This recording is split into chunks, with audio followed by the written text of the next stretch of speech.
Some nights I scroll for hours, shorts, reels, endless noise, and then it hits me. I don't feel anything. Not joy, not sadness, just numb. Like I'm alive but disconnected. And I used to think that this was just me. But I don't think that anymore. I think all of us are overloaded, overstimulated, and addicted to dopamine. We chase hits of pleasure but feel less and less. And somehow, this becomes normal. But what if this numbness isn't weakness? It's a warning, a signal from our body begging us to slow down, to feel again. In this video, I'm going to try and understand why we don't feel anything anymore and how we might be able to come back to life. Chapter 1: How we got hooked. We live in the dopamine era. Every scroll, ping, and like delivers a tiny hit of pleasure, just enough to hook us, but never enough to fill us. And this isn't an accident. Smartphones are engineered for addiction. Instant rewards, endless feeds, infinite novelty. They hijack our attention and rewire our desire. Neuroscientists call it the chronic dopamine loop. The more we stimulate our brain's reward system, the more it adapts, demanding bigger, faster hits to just be able to feel anything. It's the same cycle as addictive drugs. A brief high, followed by trying to chase it again, but never being able to quite achieve it. Real life starts to feel boring, quiet moments unbearable. The baseline for entertainment shifts. Our focus, our feelings, our care, dull to the point where we feel nothing at all. Philosopher Byung-Chul Han calls it a crisis of deep attention. We don't experience reality, we skim past it. And like any high-speed drug, the crash is emotional numbness. And here's the terrifying truth. This dopamine system doesn't just change how we spend our time, it changes who we are. Chapter 2: When feeling became a product. Have you ever felt like your sadness was being watched? You're feeling low and suddenly an ad for a therapist pops up. You were thinking about losing some weight and suddenly there's a weight loss ad. That's not paranoia, that's business. Today, our emotions aren't private, they have been made into products. Every click, every scroll, every share, every micro movement is tracked, and it is analyzed then to sell us the perfect product. Joy is tracked, grief is measured, loneliness is monetized. Every interaction that we do on our smartphones feeds a machine that turns our feelings into pure data and then sells them back to us as ads, filters, and curated experiences. Byung-Chul Han calls this emotional capitalism. Feelings fuel the algorithms. And this is not because the platforms care about you. It's because engagement equals profit. Feeling low? Well, here's a wellness ad. Feeling insecure? Well, here's a beauty filter. Are you feeling outraged? Well, that's amazing news because rage goes viral. Scientists confirm that apps are designed for quick dopamine hits, short emotional bursts which hook you but never satisfy. The more we feel through platforms, the harder it gets for us to feel without them. We've become a society of dope-sick junkies, wondering where the joy went. But I feel that not every emotion fits the algorithm. Awe doesn't trend. Melancholy doesn't go viral. Wonder doesn't sell.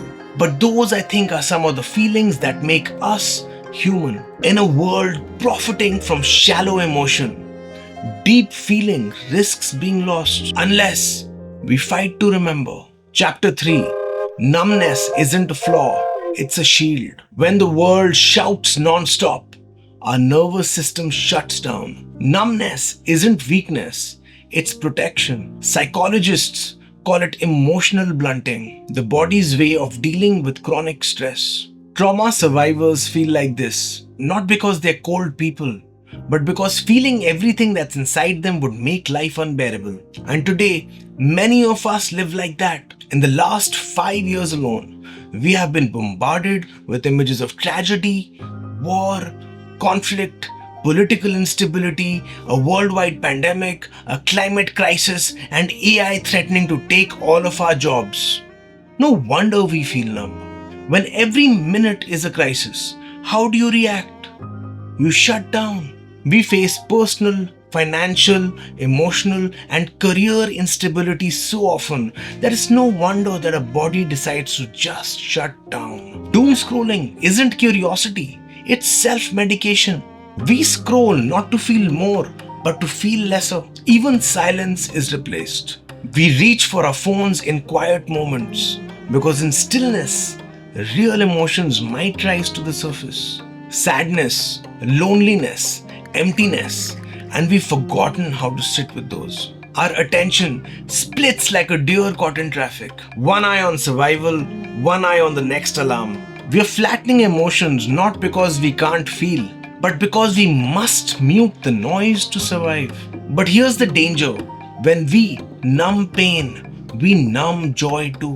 What if the cure isn't more stimulation, but less? What if stillness, real, raw, uncomfortable stillness, is the answer? Chapter 4, Learning How to Feel Again. Lately, I've been trying to figure out how to feel again. Not in a deep, poetic type of way, but just in a normal, human way. Because I think somewhere along the line, numbness became the default. And I don't think that I'm alone in this.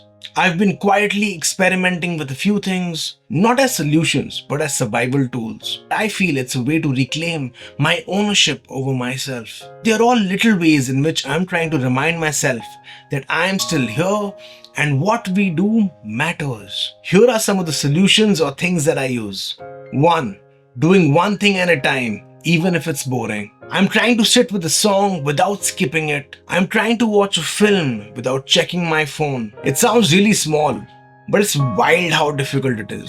I've gotten so used to splitting my attention to multiple things that doing one thing just feels wrong. But I've noticed that when I manage it, even for a few seconds or a few minutes, I feel a little more human and I have a deeper appreciation for what I was watching or doing. Number 2, making things that don't matter but they still somehow do. Recently, I've been writing scraps of lyrics and melodies for songs which may or may not come into production with no purpose in mind.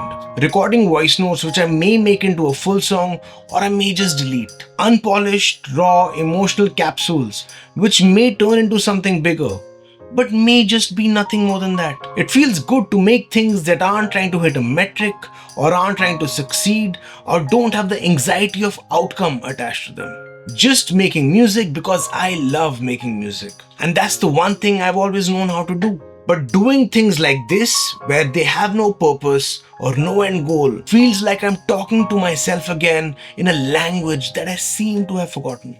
Number 3, giving boredom a chance. This one's hard. I reach for my phone like a reflex. Sometimes I catch myself looking at apps that I don't even care about, just to avoid being alone with whatever's creeping up next. But I'm learning that boredom might not be the enemy. It might just be the doorway to some of mine and your best ideas. I've started letting the silence hang a little longer, just to see what's there. Number 4, finding tiny moments of real connection. I've been trying to text back with actual intention. When someone leaves a comment or messages me which seems meaningful, I try and reply with utmost attention. I'm trying to listen to someone else talking rather than already half planning my response. Listening rather than always reacting. It doesn't always land, but when it does, I think even a single conversation can crack something open.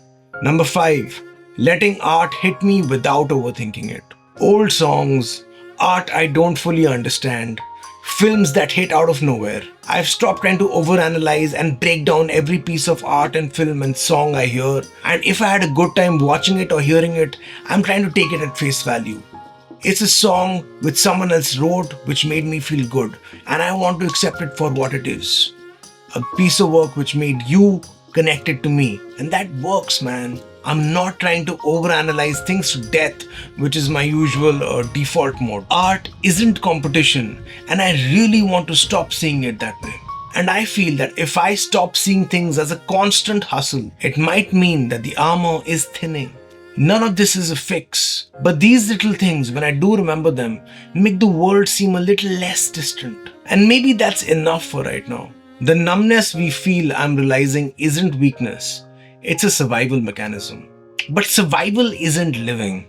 And that's where I think the real fight begins. The revolution I think we need isn't in politics or screens. I think it's inside us, in our hearts, in our art, in our raw, unfiltered feeling. Carl Jung said that real freedom isn't hiding from pain, but owning it fully. I think it's an emotional revolution. I think it's maybe for us artists and creators and musicians to not look at things with the lens of perfection, but with the lens of unfiltered, raw truth. Every lyric, every brushstroke, every piece of music that we write without worrying about who is going to see it, or who is going to think what, or what playlist might the song land into, or what trend is this riding on, is a stand against a world which is deliberately trying to numb us. Because when we feel deeply, I think we connect deeply to ourselves, to each other, and maybe to life itself. And I think we are not alone. Others, I think, are waking up and gathering around the firelight, not just the phone glow. If you stayed for this long, I just want to say thank you so much. And as a musician, I try to encapsulate some of the things I say in my videos and put them into the lyrics or emotions of my songs. And here is a song that I wrote recently that I'm really proud of.